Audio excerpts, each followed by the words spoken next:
जोहार दोस्तों। देखिए दोस्तों, एक बहुत बड़ा न्यूज़ निकल के आ रहा है सीआईडी की तरफ से। जैसा कि आप लोग को पता है, सीआईडी जांच कर रही है जेपीएससी मामले में और एसएससी के मामले में। उसी के तहत ये न्यूज़ निकल के आ रहा है। अभी ये पेपर में न्यूज़ दिया हुआ है। तो आइए देख लेते हैं, वीडियो में बने रहिएगा। पूरा डिटेल आपको इसमें मिलेगा कि इसमें कहाँ-कहाँ क्या डील हुआ था, कितना रुपये का डील हुआ था। तो आइए स्टार्ट करते हैं हम लोग। देखिए, इसका हेडिंग देखिए, 80 लाख रुपए में हुई थी डील, परीक्षा में नहीं भरी और मार्कशीट। सीआईडी की जांच की पूछताछ में जेपीएससी अभ्यर्थियों ने चौंकाने वाले खुलासे किए। नित दिन इसमें नया-नया खुलासा हो रहा है। देखिए, इसमें 80 लाख का डील हुआ था जेपीएससी निकालने के लिए।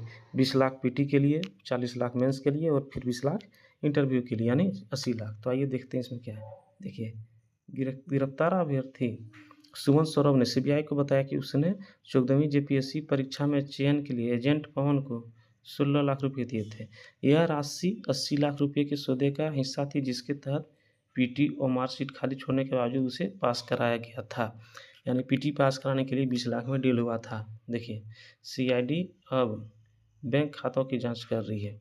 हाइलाइट्स में देखिए, गिरफ्तार सुमन सौरभ ने एजेंट पवन को 16 लाख दिए। सीआईडी अब बैंक खातों की जांच कर रही है।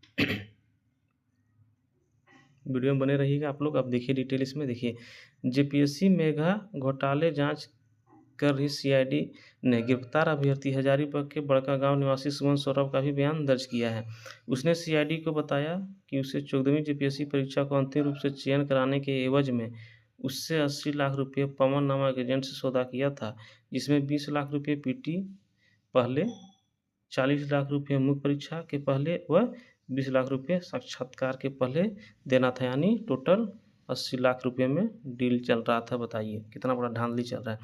देखिए, पीटी परीक्षा पास करने पर उसका विश्वास जम गया था। उसने पीटी परीक्षा पास कराने के एवज में तय राशि में केवल 16 लाख ही दिया था, जो कुल 5 किस्तों में दिया था। रिश्वत की राशि बैंक में दी थी। अब सीआईडी उसका वह आरोपित पवन के बैंक खातों का ब्यौरा खंगाल रही है। रुपये कैसे कैसे व कहाँ-कहाँ ट्रेवल किए, यह जानकारी जुटाई जा रही है। देखिए, अब आगे देखिए। पीटी सफल अभ्यर्थी सुमन सौरभ ने सीआईडी को बताया कि वह 2020 में स्नातक उत्तीर्ण होने के बाद प्रतियोगिता परीक्षाओं की तैयारी कर रहा था। 2 बार जेपीएससी परीक्षा में शामिल हुआ था। 7वीं व 11वीं में यह सफल रहा था। इसके बाद वर्ष 2023 में जेएसएससी की सीजीएल परीक्षा में भी यह सफल हो गया। इन तीनों ही परीक्षाओं में कई परिचित सफल हो गए थे। इसके चलते वह परेशान रहने लगा। वह सुना था कि बिना सेटिंग के कोई उपाय नहीं है। सही सुना था भाई। इसके बाद उसके दोस्त दिवाकर कुमार ने मामा प्रकाश कुमार के बारे में जानकारी मिली। यह भी पता चला कि प्रकाश कुमार हजारीबाग के हरली के रहने वाले हैं और एनटीपीसी वन जगहों पर लोगों को अनुबंध पर काम लगवाते हैं। सुमन सौरभ ने प्रकाश कुमार से मुलाकात की और फिर उनसे जान पहचान हो गई। अब आगे देखिए।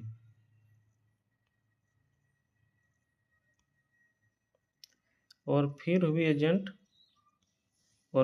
एजेंट पवन कुमार से मुलाकात। देखिए, सुमन सौरभ के अनुसार उसके दोस्त दिवाकर कुमार के मामा प्रकाश कुमार ने पूरी बात सुनने के बाद उसकी मुलाकात एजेंट पवन सिंह से कराई, जो जेपीएससी की परीक्षा में सेटिंग कराता था। पवन ने ही उसे बताया कि 14वीं जेपीएससी की वैकेंसी निकली है, वह पास करवा देगा, लेकिन इसके एवज में कुल 80 लाख रुपये लगेंगे। किस्त भी बांट दिया था उसको कि क्या 20 लाख रुपये पीटी पास कराने का। देखिए, 40 लाख, 20 लाख पीटी का, 40 लाख मेंस का और 20 लाख फिर बाद में साक्षात्कार पास कराने के देने होंगे। पैसा किस्तों में देना था, तो सुमन सौरभ तैयार हो गया। देखिए, पवन ने कहा था कि जिस प्रश्न का उत्तर आता है उसे ही भरना है, बाकी छोड़ देना है। 19 अप्रैल 2026 को बोकारो के सरस्वती शिशु विद्या मंदिर स्थित परीक्षा केंद्र पर सुमन सौरभ की परीक्षा हुई। पहली पाली में उसने केवल 38 प्रश्न का उत्तर बनाया और शेष मार्कशीट खाली छोड़ दिया। वहीं दूसरी पाली में केवल 48 प्रश्न का उत्तर बनाकर वो मार्कशीट खाली छोड़ दिया। अपना क्रमांक व कार्बन कापी पवन सिंह को दे दी। अब आगे देखिए इसमें क्या हुआ सो। देखिए, प्रारंभिक परीक्षा देने के बाद स्थानांतरित की रिश्वत राशि। देखिए, सुमन सौरभ के अनुसार उसने प्रारंभिक परीक्षा देने के बाद अपने पिता के खाते से पवन सिंह के एक्सिस बैंक रांची के खाते में 4 किस्त में 12 लाख रुपये स्थानांतरित की। 2 जुलाई 2026 को परीक्षा परिणाम आने के बाद और 4 लाख रुपये स्थानांतरित की। परीक्षा परिणाम आने के बाद उसका मार्कशीट इंटरनेट मीडिया पर वायरल हो गया था। इसके बाद सीआईडी जांच शुरू हो गई और वह पकड़ा गया। ठीक है, उसके बाद देखिए, कुछ सफल अभ्यर्थियों ने कहा कि रिश्वत या सिफारिश की बदौलत नहीं, अपनी प्रतिभा से पाई है नौकरी। ठीक, अब आगे देखिए इसमें क्या है सब। देखिए, 13वीं जेपीसी प्रतियोगिता परीक्षा में चयनित 2 ऐसे अभ्यर्थी भी सामने आए हैं जो यह बता रहे हैं कि वे रिश्वत व किसी सिफारिश से नहीं बल्कि अपनी प्रतिभा की बदौलत चयनित हुए। वे पुलिस के सामने इसका सबूत भी देंगे। इन प्रतिभागियों में एक डीएसपी के पद पर चयनित है। उसने बताया कि उसे पूर्व में जेपीसी की परीक्षा में साक्षात्कार तक पहुंचने जिसमें उन्हें 62 अंक मिले थे। इसके चलते वह सफल हो गया था। 13वीं जेपीएससी में उसे कुल 66 अंक मिले और वह वर्तमान डीएसपी है। वह जेपीएससी की सदस्य डॉक्टर अजिता भट्टाचार्य के बोर्ड के सामने बैठा था। इसका मतलब यह थोड़े ना हुआ कि वह पैसे देकर सफल हुआ, यह गलत आरोप है।